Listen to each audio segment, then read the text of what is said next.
रीमा के पांचों बहुएं और पांचों बेटे अपने अपने काम कर रहे थे।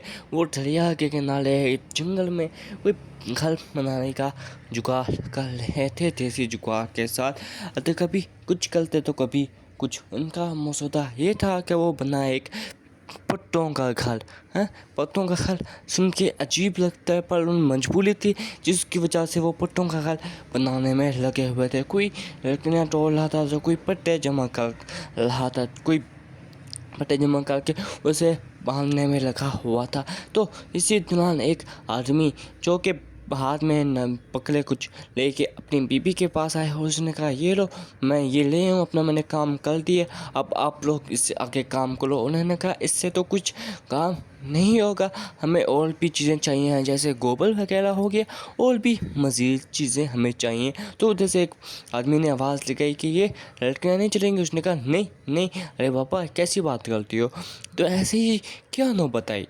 आगे देखते हैं तो वो उनके काम कर कर के हाथ छिल गए थे। तो कुछ बहुएं चली गई अपनी पांचों बहुओं में। कोई बहू गोबर ले आई, कोई बहू लड़कियाँ ले आई, कोई बहू पट्टे ले आई। कुछ तो ऐसी क्या ही नौबत आ चुकी थी कि उन्हें अभी पट्टों के घर में रहना पड़ा था। क्यों? वो पट्टों के अपना घर छोड़ के पाए जंगल में, नदी के किनारे पट्टों के घर में आके रहने के लिए उन्होंने मनसूबा बनाया। इसके लिए हमें थोड़ा सा कहानी में आगे बढ़ना होगा।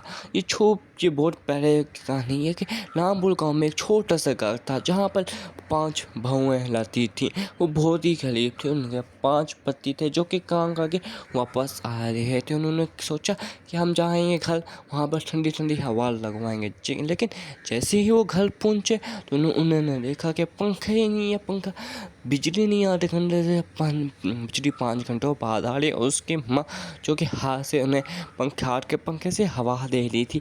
तो सब लोग बहुत परेशान हो गए, कभी कुछ कहते तो कभी कुछ। एक भाव बीच में से कहने लगी कि अभी 5 घंटे बाद बिजली आएगी, आप चले जाएं बाहर हवा लगवा के आ गए। आज अगले पार्ट के लिए सब्सक्राइब करें।